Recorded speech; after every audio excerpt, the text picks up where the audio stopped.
And this year feels like it's just been flying by. What's up, tennis fans? Sleepy Picks here. We got the Madrid Masters draw. We're going to give you a reaction and give you some looks at our picks for the first rounds.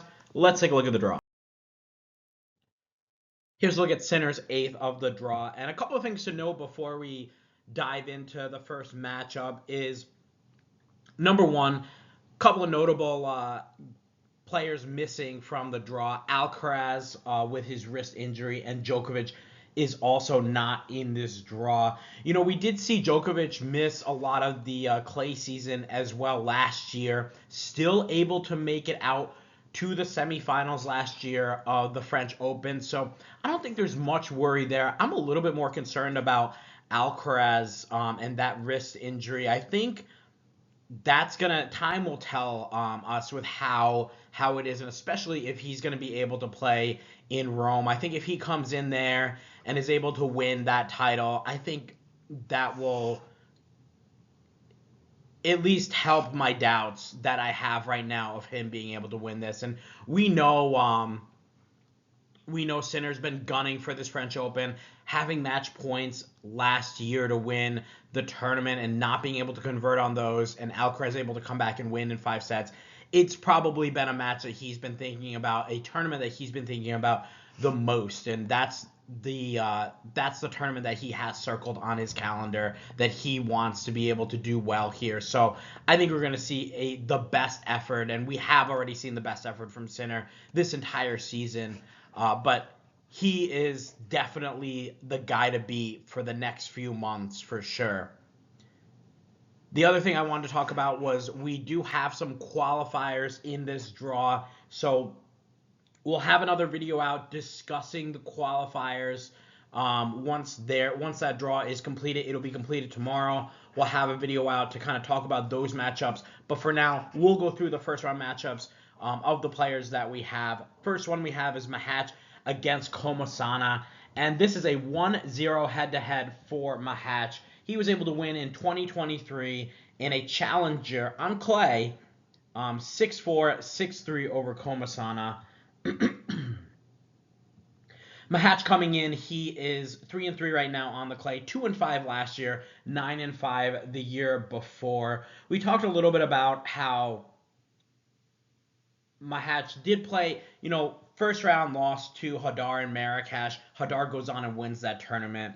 Then goes over to Monte Carlo, beats Altmaier, who's playing pretty solid clay court tennis, beats Francisco Cerundolo in a little bit of a head scratcher from Cerundolo, and then loses in 3 tough sets to Sinner, who goes on to win Monte Carlo. In Barcelona, he beats Baez, gets a walkover from Carlos, and then loses in straight sets to Rublev, who goes on to make the finals of that tournament, losing to Fils. So Machac not having a bad clay season. You would see the record and think, okay, it's 500. Maybe he's not doing that well here, but I'm still impressed with it. The Rublev match was a little bit of a head scratcher for me. I felt like he could have played better. He just seemed to kind of roll over a little bit in the second set. I didn't feel like we were getting, that Machac that we had seen, especially the second set against Sinner was just so good from him. He was able to step it up, dictate with the forehand, move Sinner around, come into net, use that all-around game. But we didn't see much of that against Rublev, and obviously credit to Rublev. He played a great tournament last week in Barcelona. But maybe we might see a little bit of regression here from Machac. I'm not sure just yet. Comesana, on the other hand, is coming in. He's 4-6 on the clay this year, 18-13 last year, 31-21 the year before. We know this guy loves the clay. He would prefer to play on it all season. He's only played 8 indoor hardcourt matches in his entire life and 6 grass court matches in his entire career. So unreal that he has just been able to stick on the clay and kind of been able to keep a ranking where he's able to still make it into these Masters events, these larger draw Masters events, and play in the main draw. Comesana's he did play over in the South American swing, which definitely helps kind of hone you in there. First round loss to Carabelli in straight sets. First round loss to Echeverry in 3 sets. That was a tough 3-setter. Echeverry going on to win that title too in Rio. So not a bad loss there from Comesana to push him to 3 sets. Beat Martinez in the Chile Open and lost to Pellegrino in 3. Had chances in the first set of that match to win that in straights and just wasn't able to convert there. That was a weird loss because I believe his record against Pellegrino was pretty good. Qualifies for Monte Carlo, losing to Caboli in 3 sets. That's the match that I always talk to you guys about. A lot of shot making. I think this match we're going to see a lot of shot making as well. And then played a challenger, losing to Ferreira de Silva in 3 sets in the first round. So the big thing with Comesana that we talked about back on the South American swing is he lacks the consistency. He seems to be pulling the trigger a little bit too soon, making a lot of unforced errors. And we saw,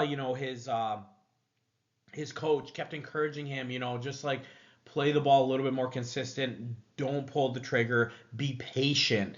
And this patience, I thought we saw a little bit of it in Monte Carlo and against Caboli. They did play a lot longer points. If you watch the points that were played in the South American swing in Buenos Aires and Rio, you see the points are a lot shorter because it's either Comesana's winning them or he's losing them with a shot.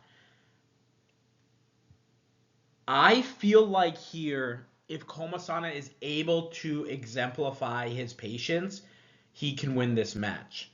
But I fear that he's going to see the power of Machac and Machac pressuring him, and we're going to see a lot of errors with Comesana trying to be the more offensive player over Machac.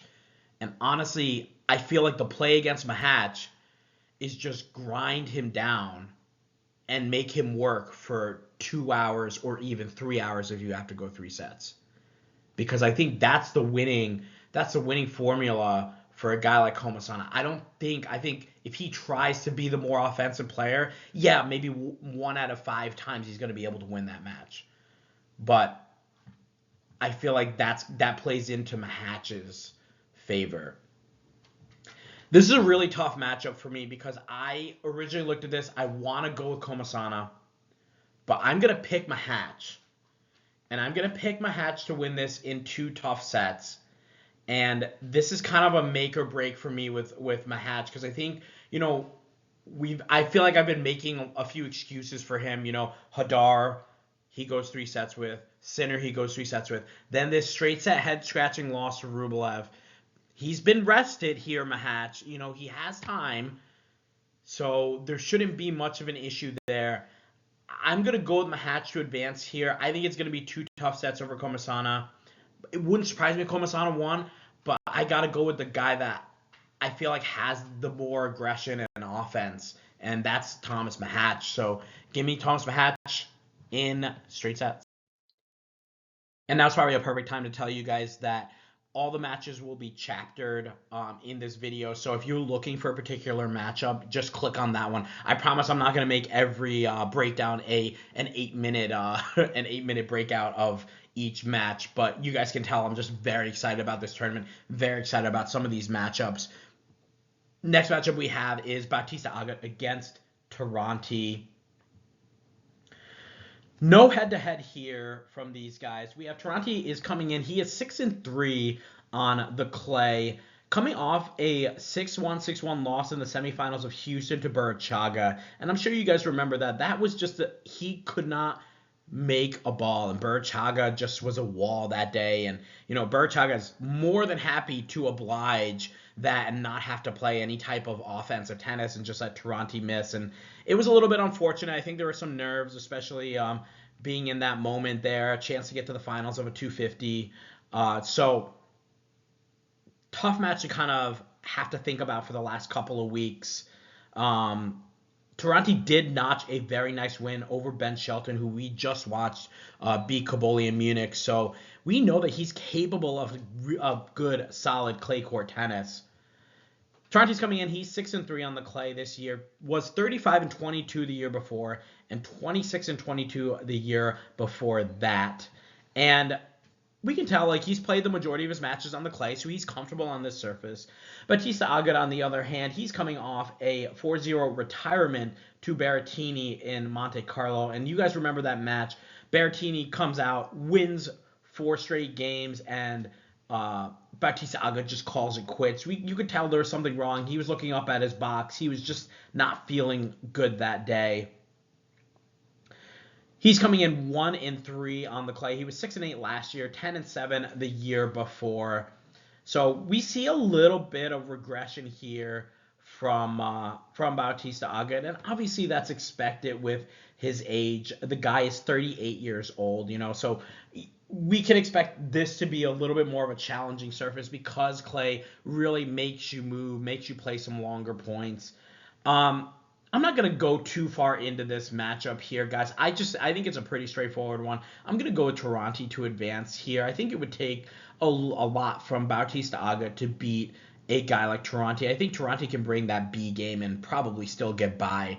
But I'm going to go with Tirante to win here in straight sets. And here's a look at Sinner's 8th of the draw. We'll talk a little bit more about it once we get those qualifiers through. I'm really curious because there are some good players, good clay court players in the qualifiers that we're going to have to look out for, and it could be a little bit of a danger for Diallo, and then a big opportunity for the qualifiers. Once they come out, you got 2 playing each other. That's an opportunity to get to the round of 64. Yes, you would face Sinner, but you at least got to win in a Masters event. That would definitely do wonders for the rankings. Looking at this here, just generally on the right side of the draw, I think Tommy Paul's been playing good clay court tennis, coming off that Houston win. He's going to be a tough out. I could see him getting through there, even against Norrie as well. We know Norrie's made a couple of good runs in some of these tournaments, and then had that nice run in Indian Wells, not on clay, but still a pretty nice run there. Machac is always a dangerous floater. This guy can play that offensive tennis at any time and really control the middle of the court. So we gotta be aware of him and see how he plays against Comesana. And then you got Comesana and Bautista Agut. Those guys. Also, Bautista Agut's got a lot of history on the clay. Comesana's got history on the clay as well. But I think Paul's gonna get out of here to play Sinner in the round of 16. I would be surprised if it was anyone other than him. Let's take a look at the next 8th of the draw. Here's a look at Minaur's 8th of the draw. First matchup we're going to talk about is Zhang against Kopriva. And the first thing I'm going to say about Zhang is we got to watch out because obviously, yes, he's ranked 245. He's getting protected ranking add-ins here. But I think he's going to have a tournament where he's gonna make a little bit of a deep run and surprise some guys. So we gotta be aware that we gotta see how he plays. He hasn't been that bad against again on the clay. Losing to Shelton 7-6, 7-6. Able to beat Pennington Jones. That wasn't really much of a match for him.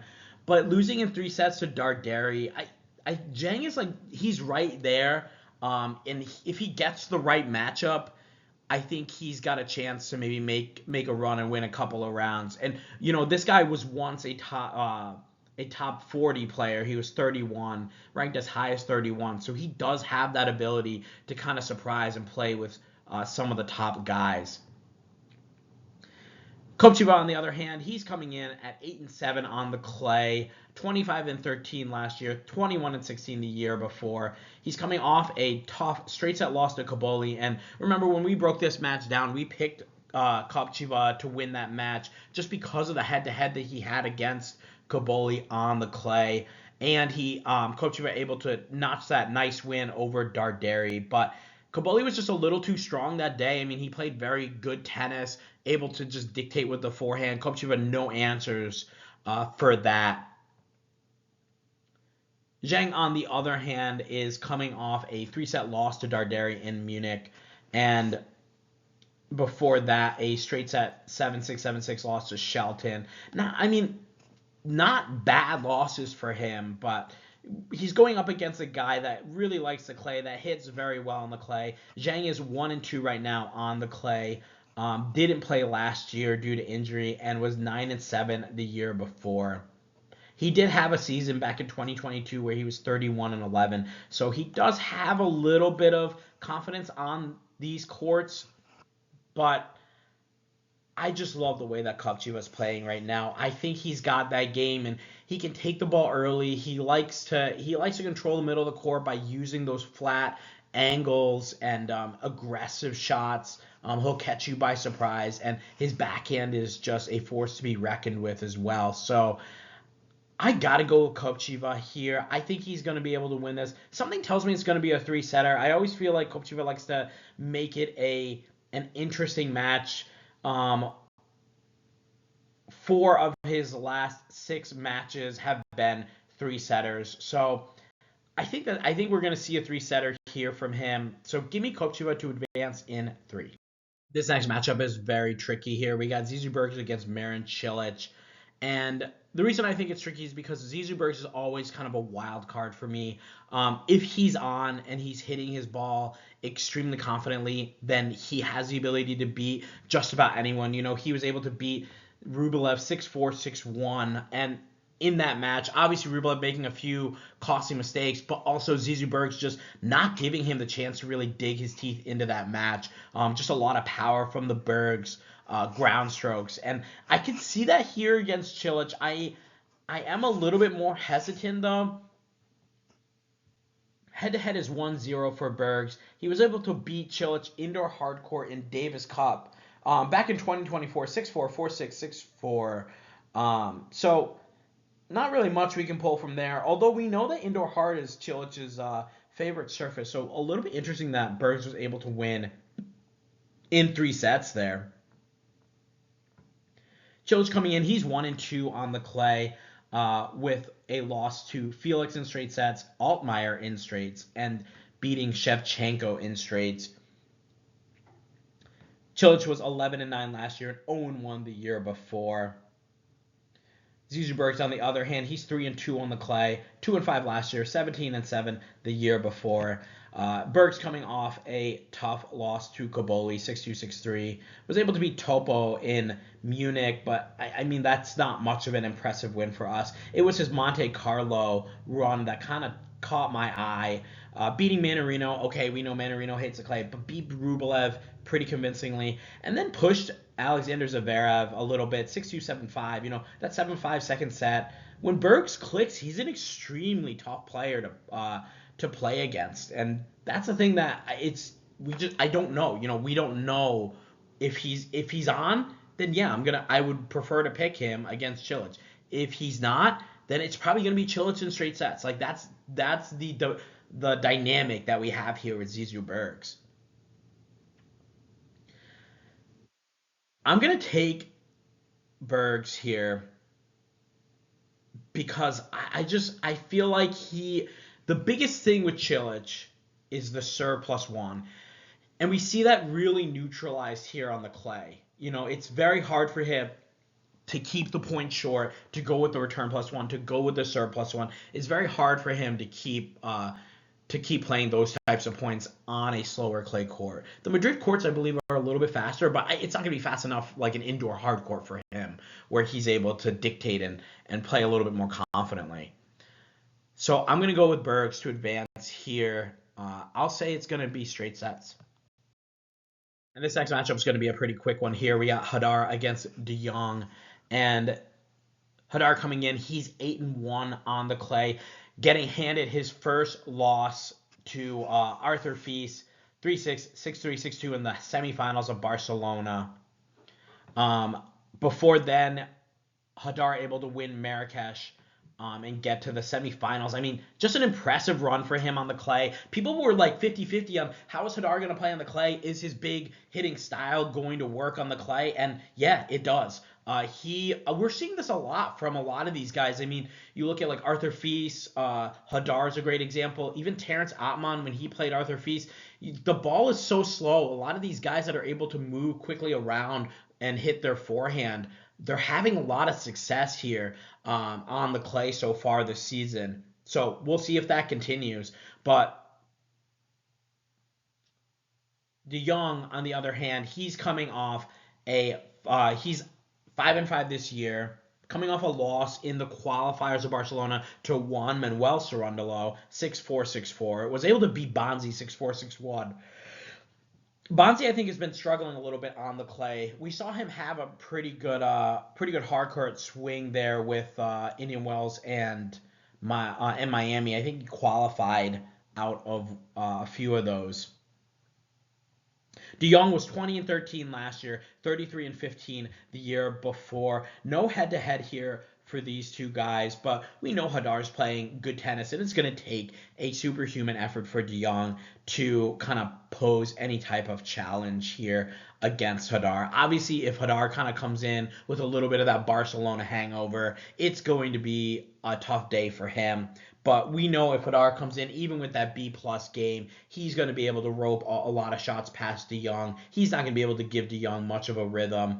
So I got to go with Hadar here. I think he's been looking forward to playing a higher level Masters tournament. I like the progression that he's been able to find here. He won a 250, didn't get into Monte Carlo, or perhaps didn't choose to play it. I'm not sure. Then goes to the 500 Barcelona, gets to the semifinals. Now he's in a 1,000 in Madrid. So the progression's really been working for him here. Let's see how he does in this tournament. I think this is going to be a straight set win for him to start his campaign in Madrid. So give me Hadar to win in straights. Here's a look at de Minar's 8th of the draw. We have one match outstanding. We'll talk about that one when it's completed.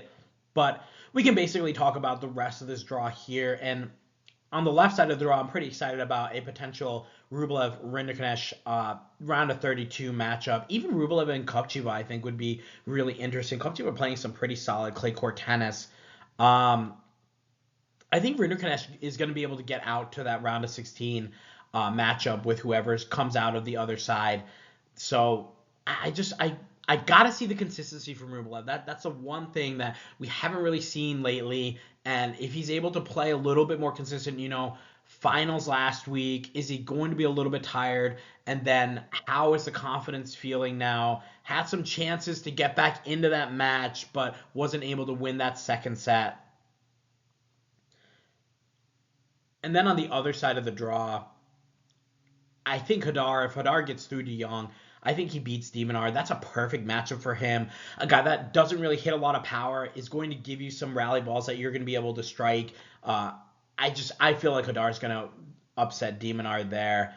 And then on the top one, guys, how about if we get a Fonseca Hadar round of 32 matchup? That would be an insane matchup. Just get the popcorn out and watch that match.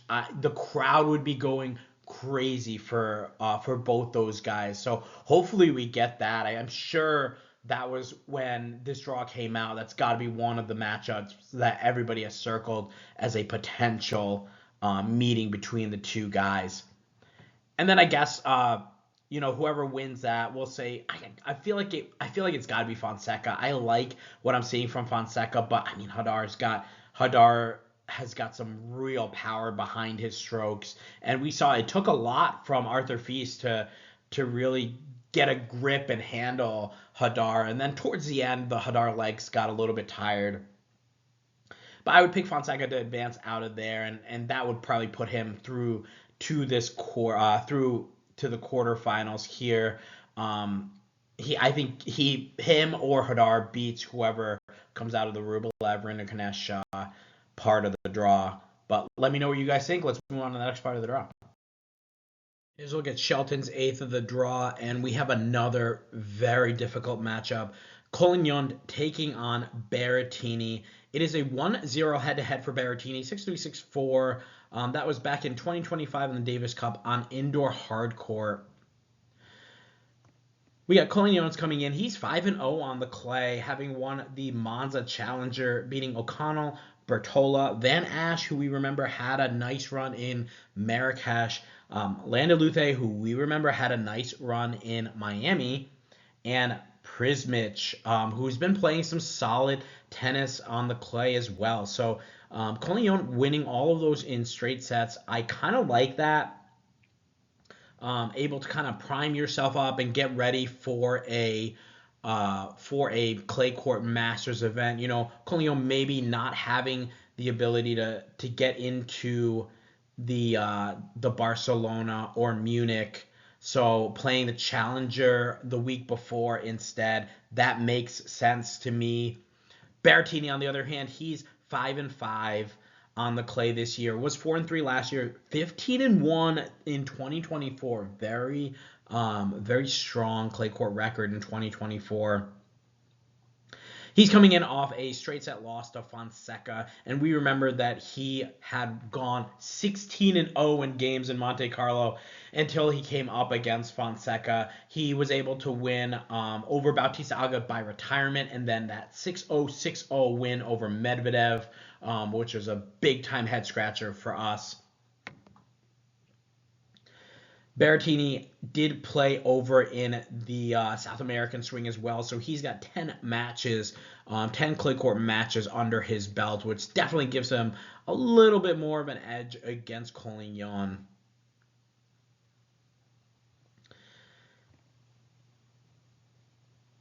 Collignon was 15-9 last year on the clay, 46-8 the year before.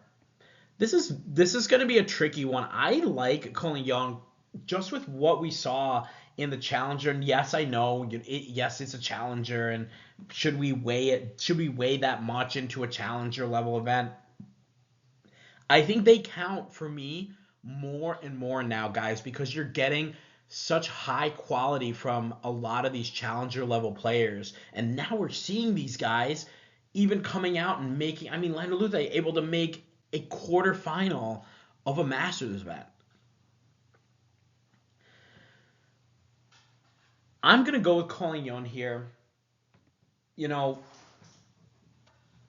Berrettini with losses to Buse, Fonseca, Nava. Let's see who the other two are. Kopriva and Buse again. I gotta go with Collignon. I just think he's gonna be a little bit more consistent. But guys, we know that Berrettini forehand is a force to be reckoned with. If he's able to, if he's moving great and he's able to cover that backhand, it's gonna be a very tough match. But I like what we're seeing from Collignon right now. I like that he's got something to prove here in Madrid. I think he's gonna come out very motivated to play here. This is gonna be Collignon. It's probably going to be a 3-setter. I think we're going to see some nerves towards the end of the match, especially if it's close and Collignon has to serve it out. If it's like a 5-4, him serving it out, I think we're going to see some nerves. So be aware of that. Even beating a guy like Berrettini for him is going to be a big moment for sure. But give me Collignon to advance in 3 sets. Match is Buse against Mannarino, and guys, if Buse doesn't win this match, I don't know what we're gonna do with him. He's got to be able to win this. Mannarino, we know, hates the clay. He is 0-3 right now on the clay. Was 5-9 last year, 0-5 the year before. Mannarino hasn't had a winning season on the clay since 2017 when he was 8-4. So we have a guy who just is ready for the hard court season to start. Or maybe the grass court season, I guess. He's had okay results on the grass. But Buse, on the other hand, 5-6 right now on the clay, but he's playing a little bit of a higher level. He was 42-19 the year before, 44-24 the year before that. But now we're seeing him in the higher level events, the 250s, the 500s, and the Master Series, and he's struggling a little bit to kind of break through. This could be a good opportunity for him to get his feet wet, and he's going to be going up against, once he beats Mannarino, he's got Arthur Fils, and yes, Arthur Fils played great in Barcelona, but isn't he going to be a little bit tired, winning that 500 on his comeback? It could be a big opportunity for Buse to make it out of this draw here. We'll talk about that in a second once we take a look at the whole draw, but for now, guys, there's not really much more I want to say. We got Buse's coming off a 6-4, 6-4 loss to Mute, which very disappointing. And then a qualifier loss in 3 sets to David Goffin in Monte Carlo. Mannarino, on the other hand, is coming off a 6-3, 6-4 loss to Nuno Borges and a first-round loss to Zizou Bergs, 6-4, 6-3. He did also lose after being up 6-4, 2-0 to Merida in Bucharest. Merida, able to make it out to the finals and really push Navoni, but still a very disappointing loss for Mannarino. He just cannot find any comfort on this surface here. This is a get-right spot for me. This is a get-right spot for Buse. He's going to be able to get out here. So give me Buse to advance in straight sets. Next match is Brooksby against Nava. We got Brooksby coming in. He's 0-1 on the clay with that loss to Mackenzie McDonald in Houston. 9-4 last year and then didn't play the year before that. Emilio Nava coming in at 8-7 with a 3-set loss to Ben Shelton. And he looked a little bit I don't know if I want to say injured. He was like fatigued towards the end of the Munich match, so we got to look out for that. 45-19 the year before, and 8-9 the year before that. No head-to-head here for these guys, but I really like Emilio Nava here. If he can kind of get to that top level for him, I think he's going to be able to dictate a lot of these points against Brooksby. I don't know what we can expect from Brooksby here. He hasn't played yet on the European swing here. So this is his first match coming out here where we have Emilio Nava, who's been able to play in Monte Carlo, qualifying for Monte Carlo, losing in 3 sets to Lehechka, then qualifying for Munich and losing in 3 sets to Shelton. Lehechka able to make a little bit of a run in Monte Carlo, and Shelton able to win Munich. So not bad losses for Emilio Nava. Mackenzie McDonald ended up losing the next round after he beat Brooksby. I'm gonna take Nava here. I think he's gonna get right here. Again, another get right spot here for these guys, and 2 Americans as well. But I liked what I saw from Nava against Shelton. I thought he looked very strong. I always think he moves really well on the clay for a guy his size. And then he just plays very comfortable on the surface. 45-19 last year, so can't really go wrong here. Let's go with Emilio Nava to advance in straight sets. Let's look at Shelton's 8th of the draw. Again, we have one match still outstanding. We'll go over that once the qualifiers are completed. A lot of questions here for me. Number one, Feast and Shelton being put in the same 8th of the draw. The Barcelona winner and the Munich winner. Are they going to make it out to the round of 16 to see who's going to be the better guy? Maybe. I feel like we're going to see a little bit of fatigue here. You're going to have Shelton taking on Collignon. That's going to be a tricky match for him as well. You got Collignon. If he's able to beat Berrettini in straights, he'll have not dropped a set on the clay coming into that match against Shelton, and I'll be interested to see how Ben does. But again, Ben also coming in with a ton of confidence off of that Munich win, that straight set win over Kaboli. An extremely nice match for him. Then you got Echeverry on the over there looming, and we remember Echeverry able to get out and win, Rio over in Brazil. That's a 500 tournament as well on the clay. So he's got a lot of talent as well. So we have 3 clay court 500 level winners in this part of the draw. So extremely impressive. And then I would love to see Buse beat Feast. I mean, it's going to depend on how Feast is feeling here, how the body is holding up. We know he had issues around this time of the year last year with the back, so we got to look out for that because he had started to ramp it up and play a lot more matches, and then the back just got the better of him. Had to give I think it was Rublev a retirement in the French Open, so we got to keep an eye out for that. But I think Buse and Feast would be a very entertaining match. And then we would have Nava against Vatro. Vatro making that deep run in Monte Carlo, getting out to the semifinals and giving Carlos all he could handle there as well.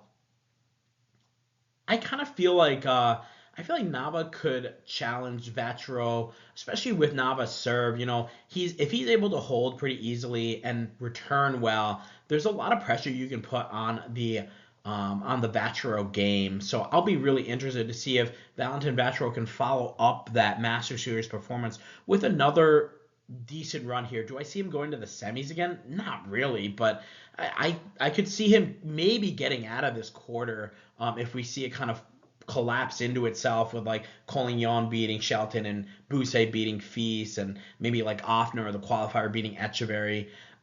Even if it was Vatro Echeverry in the round of 16, I would pick Vatro to get through that match anyways. But let me know what you guys think. Let's move on to the next part of the draw.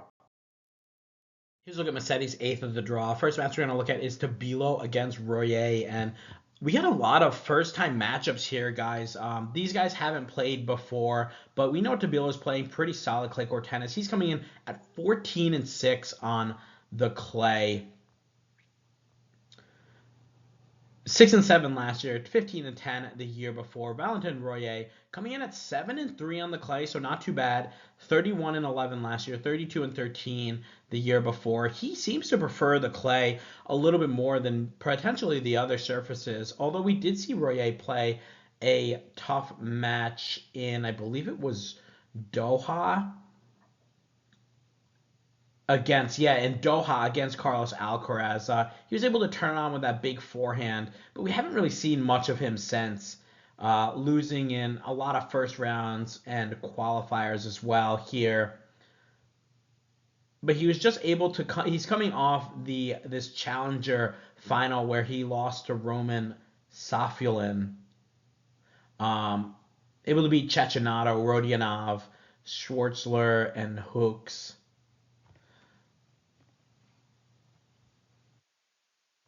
And I know, like, obviously, yes, like some of those names aren't very recognizable, but at the same time, three setters for Royer. I mean, that just gives you confidence. You learn how to win. He's learning different ways to win on the clay surface. So that's something that makes you a dangerous customer here coming into Madrid.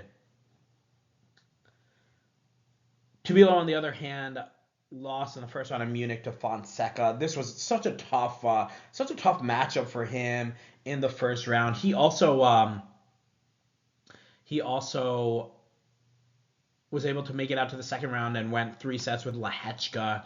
And that was a little bit disappointing for me because he had some chances in that match to win it against Lehechka, but not able to convert and loses in 3. And we remember Tabilo had a pretty nice South American swing, making it out to the finals of Rio, losing to Echeverry in 3 sets, and also making it out to the quarters in the Chile Open and the quarters of Buenos Aires. So he's found most of his success this year on the clay, had a nice win over Jodar at Indian Wells. So he does have the ability to kind of raise that level and raise his game. He can always be a tricky customer. I'm going to go with Tabilo here. I am kind of scared of Royer coming in off that final performance from the on the challenger level. So just because of the confidence that it gives you to make it out there. So I'm still gonna pick Tabilo here. I think it's gonna be Tabilo in straights. Next match, we have Alexander Muller against Jan-Lennard Struff, and this is a big opportunity for either of these guys to make it out to the round of 64 here, and a potential to play Mickelson, who hasn't been playing the best of clay court tennis. Honestly, this is a pretty nice matchup here from Mickelson, too.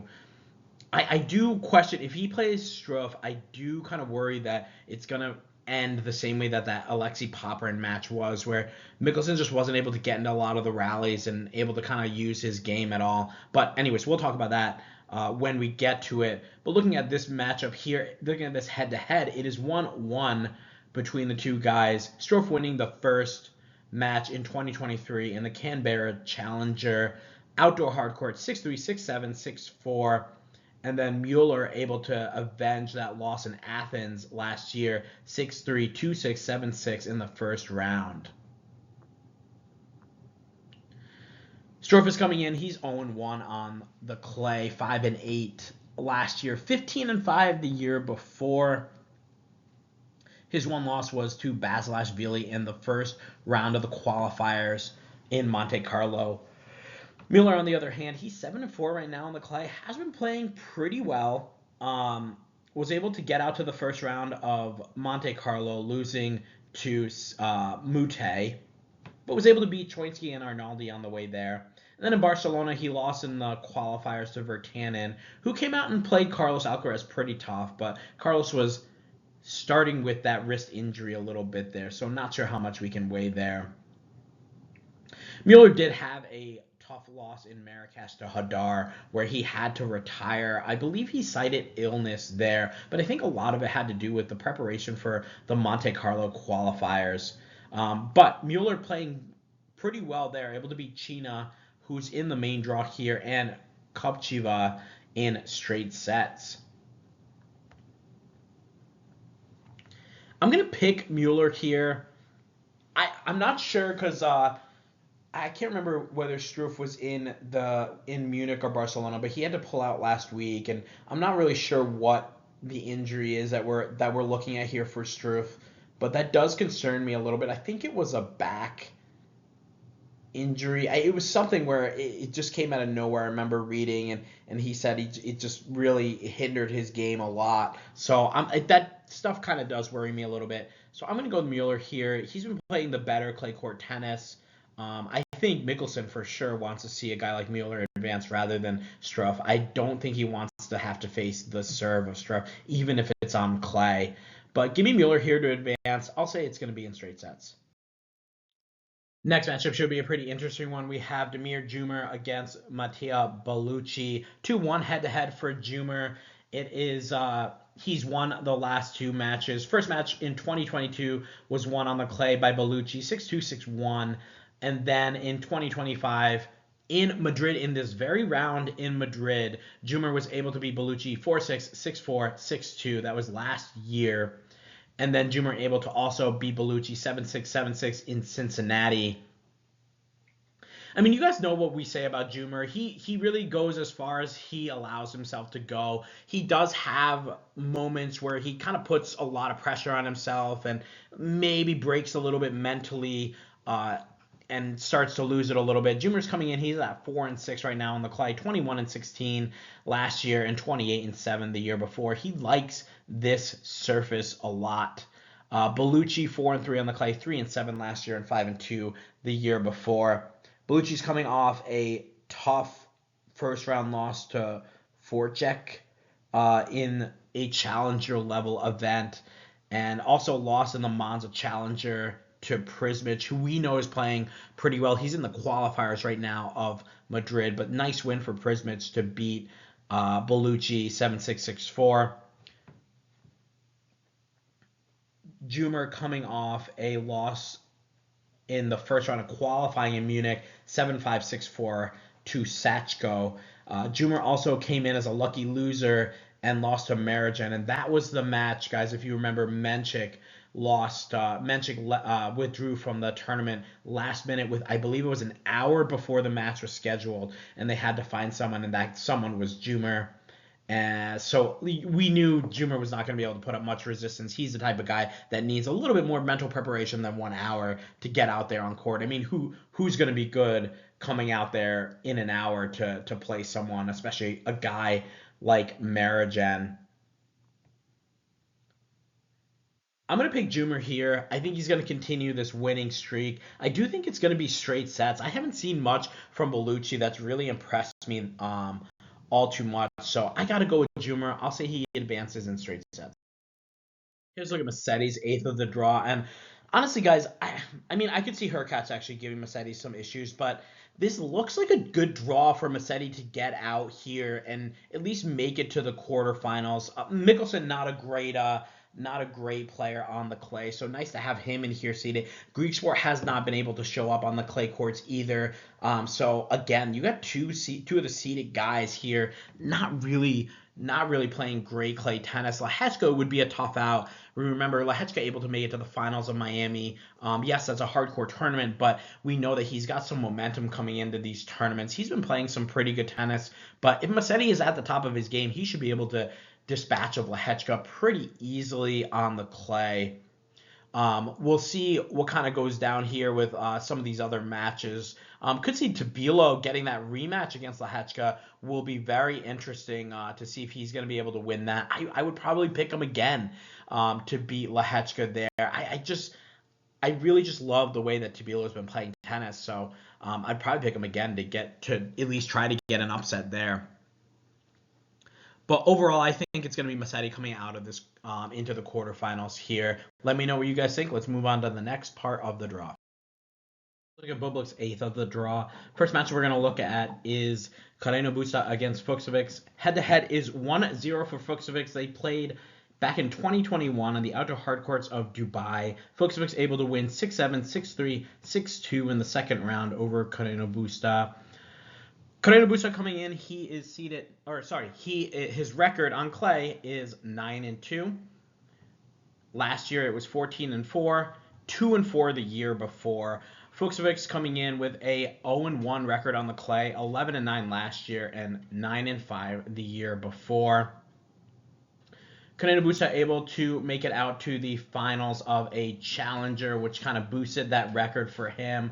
Also winning a challenger the week before. So he's been playing pretty good tennis, just not really on the higher levels of the tour. But able to beat players like Pellegrino and Offner, Martinez. So he's had some decent wins on the clay. Fucsovics not a great clay quarter. He's 0-1 with that loss to Tabilo in Monte Carlo. This is going to be a really tricky one. I feel like this is going to be Carreno Busta's match to lose here. And I think it's a good opportunity for him. Obviously, we remember he was ranked as high as top 10 in the world. He's now sitting at 94. So this would be an opportunity for him to get some points here to kind of make his way back into some of these bigger tournaments. I'm going to go with Carreno Busta to advance here. I think it's going to be him in 3 sets. We know he's been pretty solid on the clay his whole career. So I'm going to trust in that a little bit more than Fucsovics. I know Fucsovics has had some decent showings on some hardcore tournaments earlier this year, but I'm going to stick with Carreno Busta. I like the 9-2 record. Even though, yes, it's on the challengers, again, we talk about with some of these guys, they're finding ways to win. Even if it's at a little bit of a lower level, they're going to find a way to win against a middle-tier player like Fucsovics. And I think Carreno Busta will do just that. Give me Carreno Busta to advance in 3 sets. Next match, we have Munar against Shevchenko. Head-to-head here is 2-0 for Munar. He was able to win their sole clay court meeting in 2022 in a challenger level, 6-2, 6-2. And then in 2024, he won at the Australian Open, 6-3, 6-3, 6-1 over Shevchenko. This is going to be a tricky match, so I feel, we have Munar. He's only 5-6 on the year. He's 0-1 on the clay. We know he does like the clay. Was 6-10 last year, not too great. 25-17 the year before that, though. And generally, he's had a winning record on the clay. Last year was his first losing record on the clay. This year, he's 0-1 with that one loss to Jodar, and that's a really tough match for Munar to come back on. We talked about how he's trying to come back from injury. I think it was a wrist injury. And the last thing you want to do if you're coming back from wrist injuries is have to absorb the powerful ground strokes of Rafael Jodar, and just wasn't really ready for that. Loses 6-1, 6-2. Didn't look great. I mean, Jodar just on top of him the whole match. And Shevchenko sitting at 3-3 right now on the clay. He was coming off a first round qualifier loss to Jodar, 6-3, 7-6. Not a great showing there. And then also lost to Cilic and Monte Carlo in the first round, 6-1, 6-3. Able to beat Pellegrino and Bautista Agut to come through and qualify for that match. This isn't the best surface for Shevchenko. He's sitting at 3-3 this year, 19-16 last year, 6-12 the year before. I feel like Shevchenko's he's played more clay court matches though than either on the hard court or the grass. So he does have a lot of experience here, but it doesn't seem like it's his favorite surface. I feel like Shevchenko's more of a hard court player. Definitely this year able to get that big win over Ben Shelton in the second round of Miami. Shevchenko's playing better tennis. I don't know how much I want to trust him here. I love Munar. I love the way that he plays. He's gonna make Shevchenko kind of win this match. If Shevchenko can step in and rope shots past Munar the way Jodar did, then yeah, he'll win this match. But how many times have we seen Shevchenko do something like that consistently? Even against Shelton, it was more of the misses and missed opportunities of Shelton than it was Shevchenko playing like offensive and aggressive tennis. I'm gonna take Munar here. I feel like I'm gonna be eating my words. Shevchenko's playing the better tennis in my opinion. Munar coming back from that injury, but I trust that Munar's gonna be able to get right here and get back on the right track. I'm sure that Hadar match did not sit well with him. So give me Munar to advance. I'll say 3 sets. Here's a look at Bublik's eighth of the draw. Obviously, we have 2 qualifiers remaining here to kind of go through a couple of matches, but let's talk a little bit in general about this part of the draw. We haven't seen the best from Bublik, so I'm hoping that whether it's a qualifier or a Tsitsipas, there are some really good qualifiers coming through, but maybe he can get through to the round of 32 there. He doesn't have a tough draw. Again, depending on the qualifiers that come through against Mute,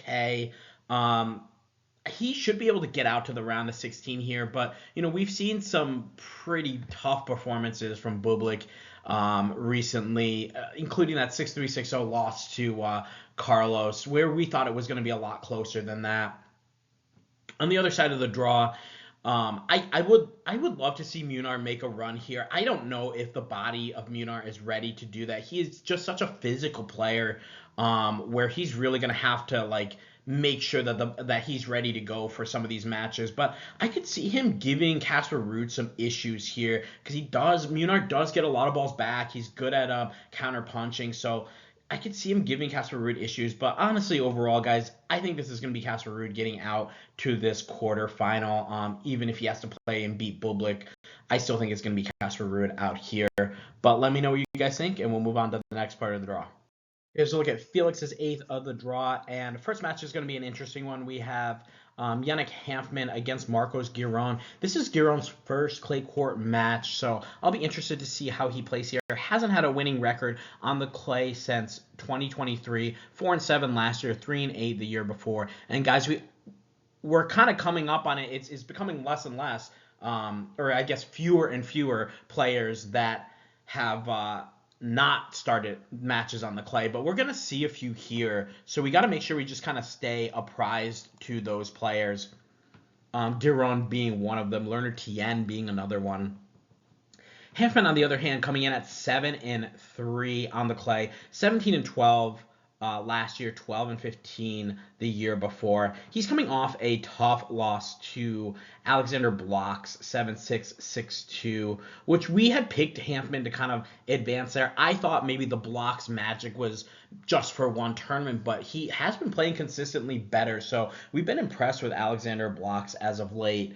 Giron coming off a tough 6-3, 7-6 loss to Martin Landaluce in Miami, and we remember Landaluce able to make a run there to the quarterfinals, so not really a bad loss for Giron, but we were expecting a little bit more from him, especially considering he made it to the finals of that Phoenix Challenger, losing to Quinn in 3 tough sets the week before. I thought he was going to be able to turn it around a little bit. He's been playing decent tennis, but hasn't found much success here on the clay.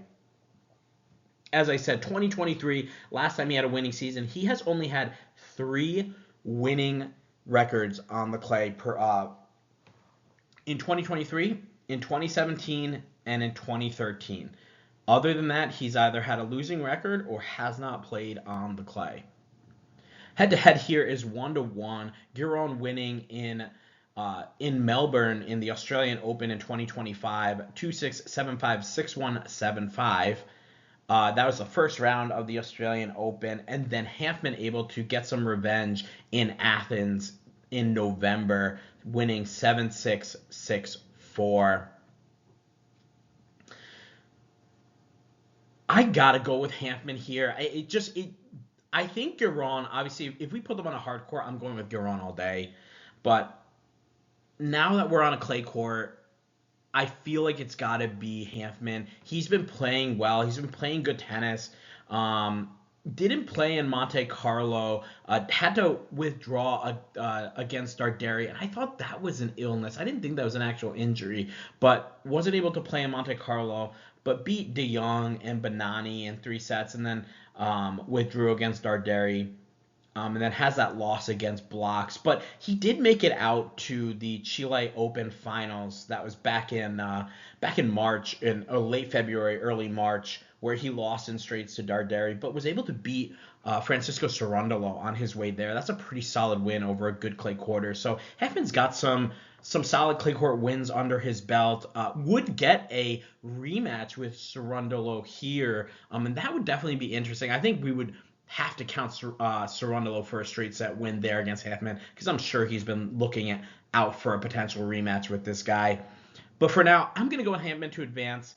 I'm going to say it's going to be straight sets, so give me Hanfman in straights.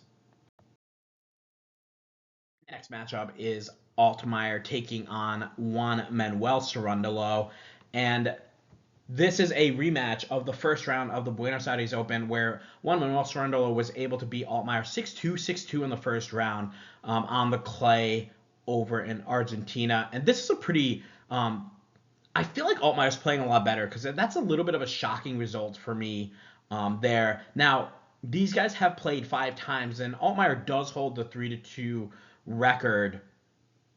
And we talked about, when we broke this match down, we talked about how Cerundolo's only win against Altmaier was by retirement in a challenger level event. So let's go back and we'll go through some of these. 2021, they played in a challenger. It was a 3-set win, 4-6, 6-2, 6-1 for Altmaier.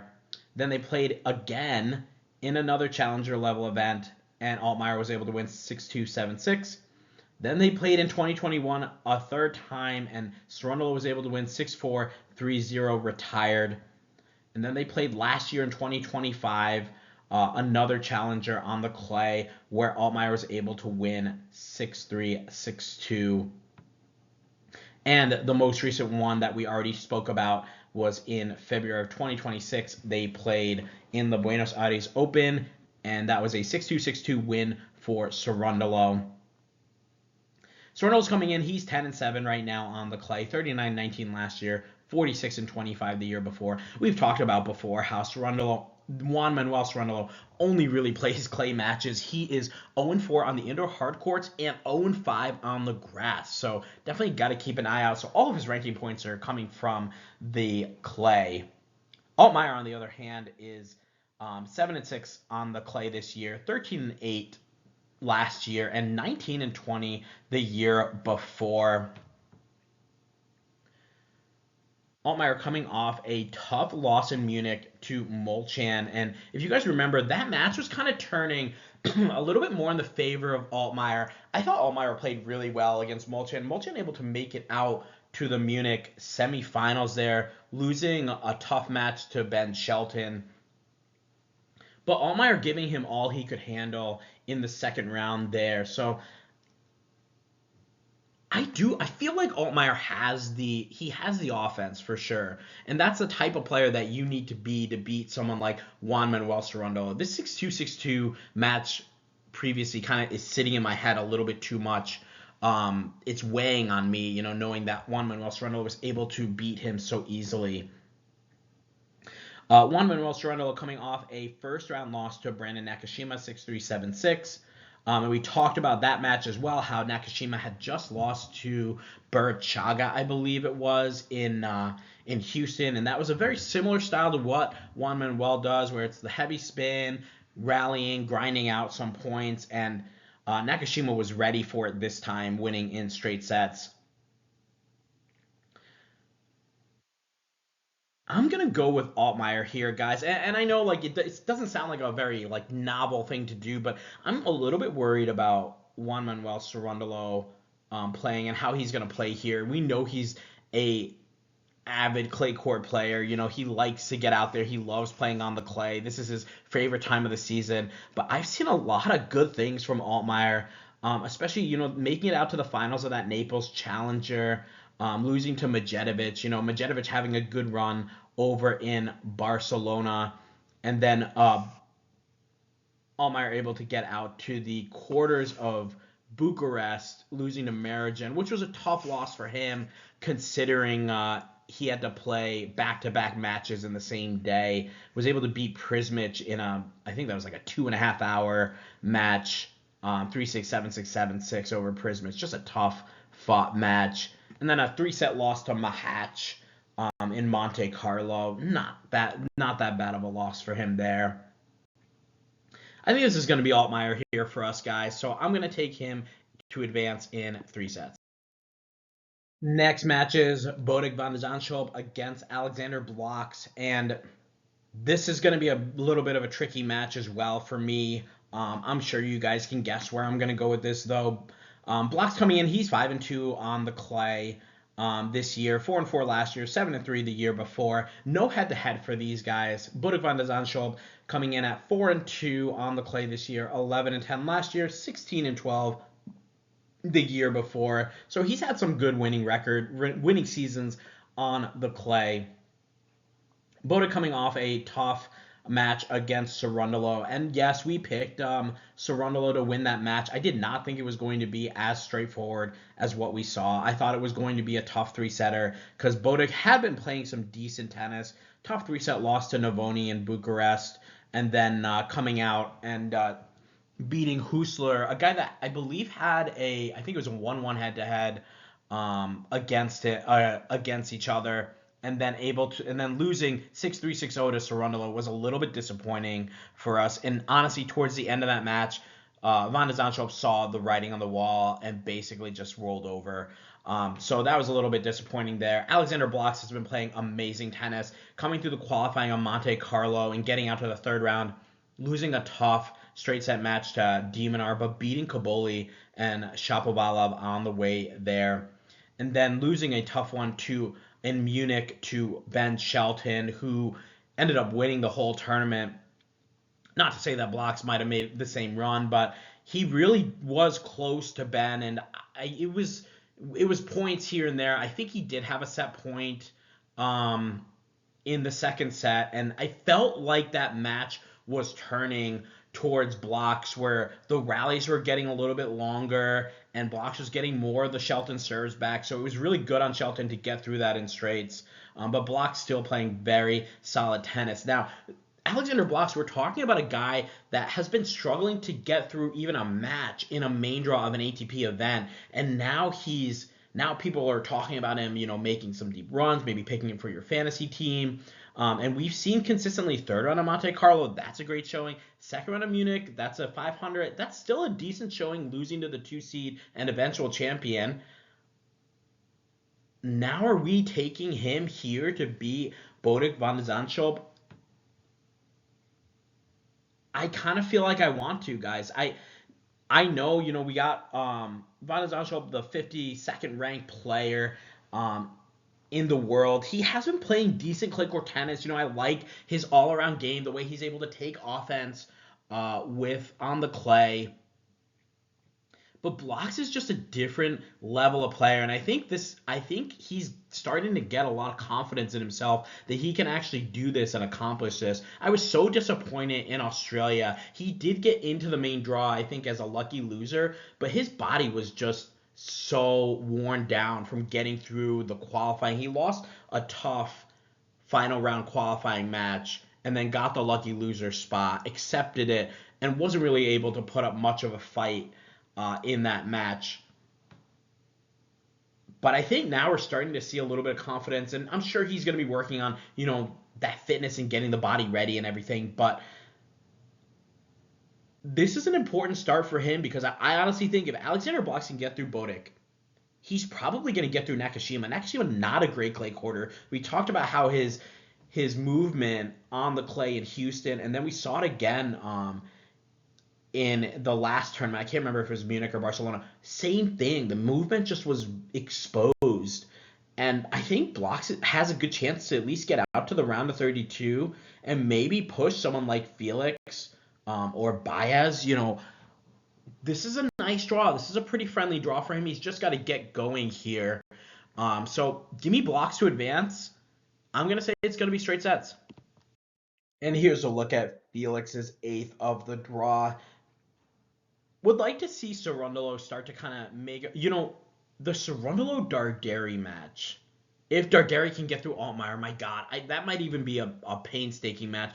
And then we know if Juan Manuel Cerundolo gets through there, he beat Darderi in Rio. So he's got that confidence going into that match too. He beat Altmaier in Buenos Aires, he beat Darderi in Rio, so he's got a little bit of confidence against head-to-head against some of these guys. But if Darderi and Cerundolo are able to both get out, I think these are two guys that their clay seasons aren't going as well as we had expected, and I'm sure as well as they had expected. And that's a big chance to get through to a round of 16 where you could potentially face Blocks or Felix, two guys that are Blocks comfortable on the clay, sorry. Felix not very comfortable on the clay. So there is some opportunity here for them to kind of make it out to the quarters and maybe right some wrongs. I mean, guys, we're running out of time here for these guys to build the confidence up to get ready for the French Open. And we're going to do a French Open breakdown. We're actually going to do a preview of some guys to look out for. But as we start to see these tournaments, tennis is all about momentum and confidence. Once these guys get on some of these longer winning streaks, it's tough to beat them. And I think Darderi just seems to be struggling to kind of get to that point. But if he's able to get out to a quarterfinal, that might change the momentum that he has here. So we'll see how that goes. Honestly, looking at this draw, guys, I kind of feel like it's going to be a Blocks quarterfinal coming out of here. That would be awesome to see. He did make that run in Monte Carlo, and it was a tight match against Minaur. So we'll have to see how that goes. Let's move on to the next part of the draw. Here's a look at Medvedev's eighth of the draw, and first match we're going to talk about is Marijan and Quinn, and this is a rematch of the Davis Cup match that they played earlier this year, where Ethan Quinn was able to pull it out 3-6, 6-3, 7-6, and it was 13-11 in that breaker. Marijan having tons of opportunities to close that match out. I believe he had 6-4 in the breaker to win it, and then had a few more match points as well. And honestly, guys, after that match, that kind of turned the Marijan season towards the worst a little bit. He hasn't done well since then. That was back in February. And we remember, he made it out to the third round of Australian Open where he lost in 5 to Medvedev. And he had chances. I believe he was up 2 sets to love and a break. And let that one slip away. Then he goes on a losing 6-7 out of his next 8 matches. So that's really, really tough for him. Now he comes on the clay and he's starting to find a little bit more success there. But I really think that match, that Ethan Quinn match, really did a number on him with his confidence and everything. Because he didn't look bad in that match. It was just the nerves of trying to close it out. Marijan coming in, he is 4-4 on the clay, 9-6 last year, 5-8 the year before that. Ethan Quinn is 5-3 on the clay, 11-6 last year, and 2-7 the year before that. Marijan is coming off a tough straight set loss to Denis Shapovalov in the second round of Munich, 7-6, 6-2. He did have a win, a 3-set win over Tsitsipas in Munich, which is a pretty good win for him. And honestly, he should have beaten Shapo there. Marijan is the better clay quarter, but Shapo was playing pretty well that day, was finding the ground strokes pretty cleanly. Quinn, on the other hand, is coming off a 3-set loss to Cam Norrie in Barcelona, and that was a tough match, a lot tougher than we kind of thought it would be. I thought Norrie would be able to dominate with his lefty going out to the Quinn backhand. We know that's the weaker side of Ethan Quinn, but Quinn able to hang in a lot of those rallies and lost in 3 sets, but he did have a nice run getting out to the second round, winning in qualifiers, beating Basilashvili and Merida, who we remember made it out to the Bucharest finals. So that was a nice win. Ethan Quinn beat him 6-3, 6-1. Just got on top of him and really didn't let go. And then Ethan Quinn able to avenge his loss to Riley Opelka earlier in Indian Wells. Avenge that the first round of Barcelona.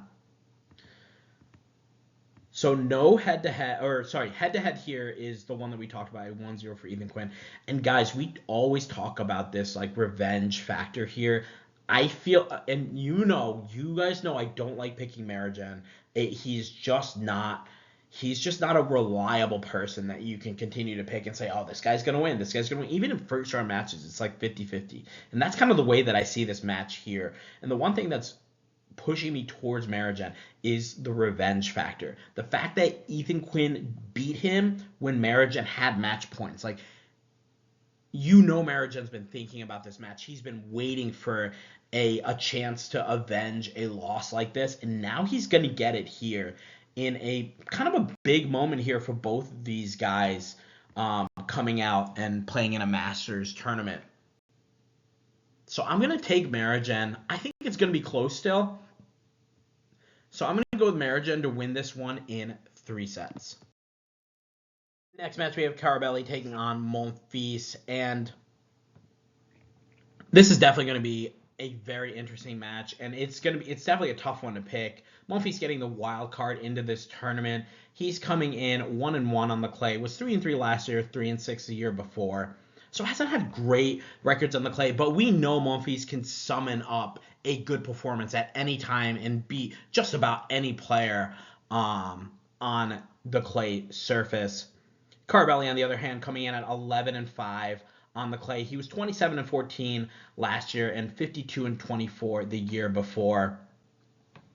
Carabelli's coming off a tough second-round loss to Jodar, who ended up winning Barcelona. Carabelli lost 6-3, 6-3, much closer than his previous match in Marrakesh against Jodar, which was 6-2, 6-1. Monfils is coming off a loss to Bublik 6-4, 6-4, but he did notch a very good win against Talon Griekspoor 6-7, 6-1, 6-4 in Monte Carlo. And that's what I'm talking about here, guys. Like, Griekspoor obviously has been struggling a little bit since coming back from the injury in Dubai, but I just think Monfils can really summon up a win here. Beating Dzumhur and Acapulco. He's good for one tough match in the first round. Tricky one because, we have Carabelli who likes to counterpunch and get a lot of shots back. He's going to make Monfils play a lot of shots. But Monfils has the ability to hit through Carabelli.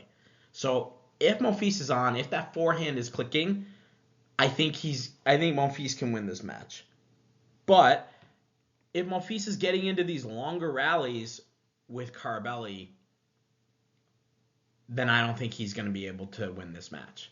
He doesn't want to be doing like 10-plus shot rallies against Carabelli because Carabelli is going to win the majority of those shots, the points.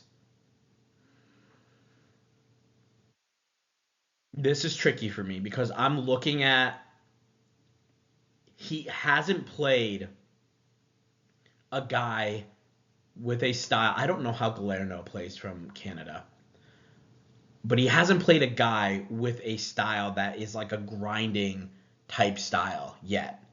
And that concerns me because I question if Monfils is going to have the ability to kind of stay in a longer match like that. You look at some of the guys that he plays recently. Felix hits a lot of errors. Those are shorter points. Griekspoor, a lot of errors, shorter points. Bublik, shorter points because he plays a lot of offense.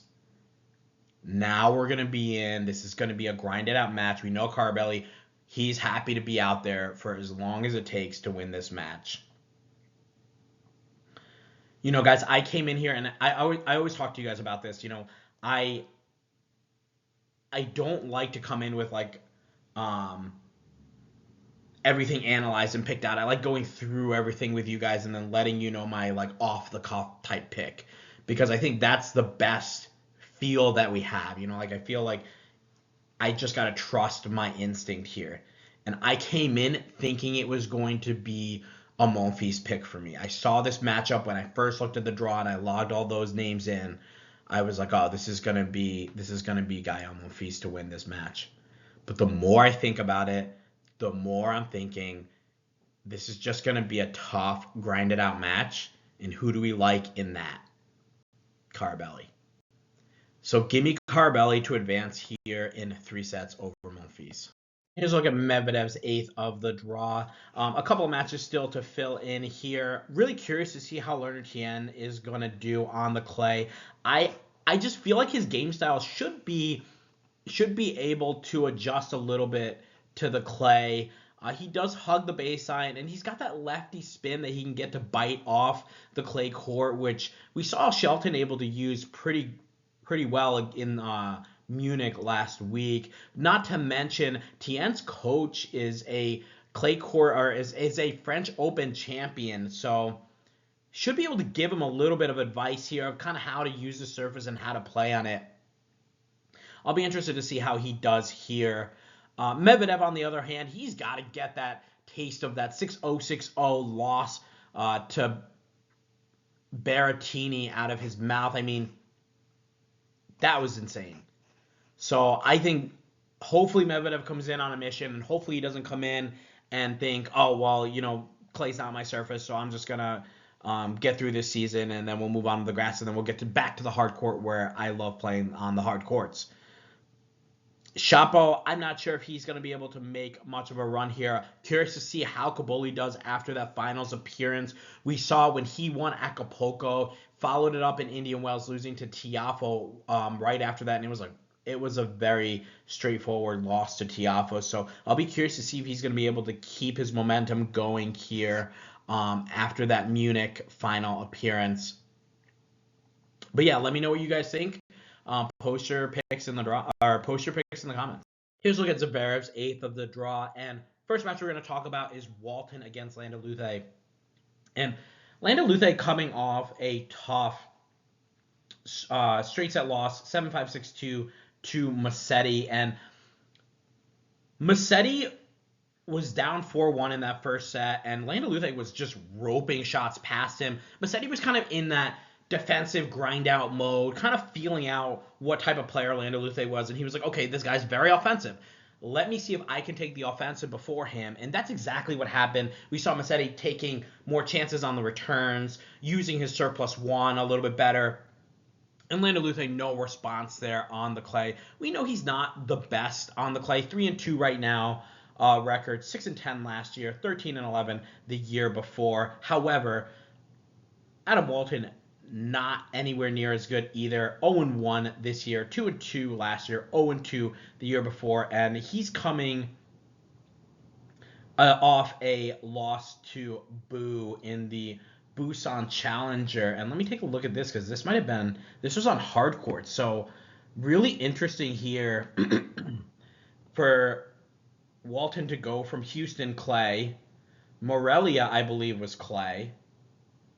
No, Morelia was hard court, sorry. So Houston clay, then he goes to a hard court event, and now he's back on the clay. That tells me that this guy's might not be taking the clay season as seriously. He gets a direct entry into this event, so obviously he's gonna play it. But you got Landa Luthé. This is a home crowd for him as well. He's gonna be ready to go.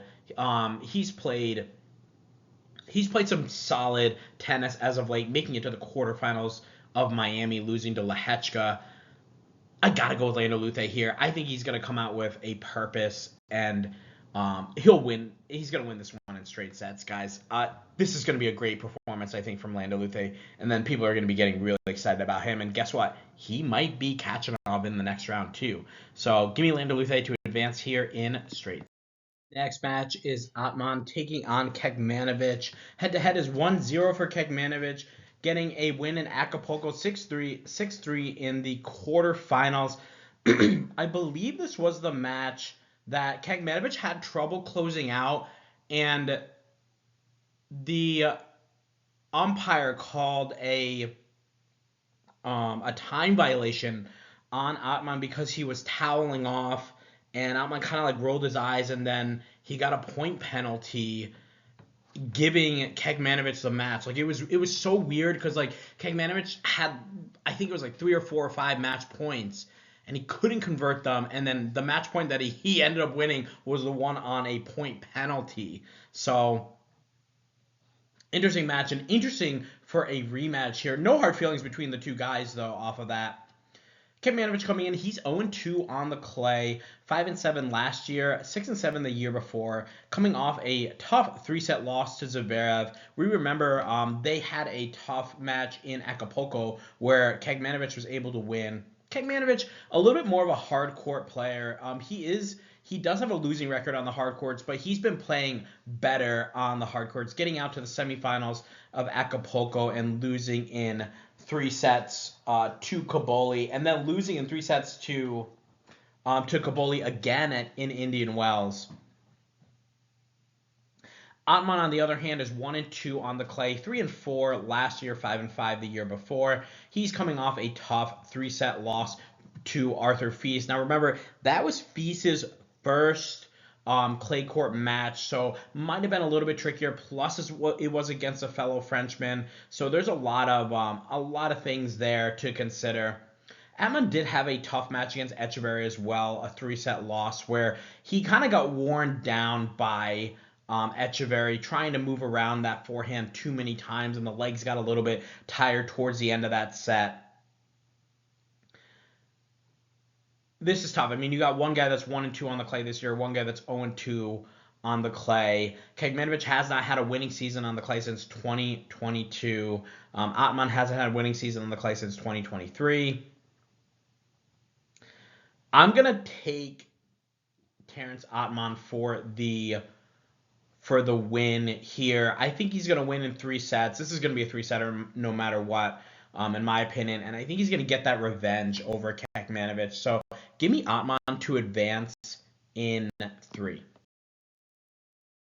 Match is Nuno Borges taking on Mariano Navoni, and Navoni already having won Bucharest, a 250 title on the clay. Head-to-head here is 1-1. They met in 2024 in the Paris Olympics, where Navoni was able to win 6-2, 6-2, and then a rematch in 2025 last year in Auckland, where Borges won 4-6, 7-5, 6-4. Navoni, for me, I think is the better clay quarter. Borges coming in, he's 2-3 on the clay right now, 9-11 the last year, and 13-7 the year before that.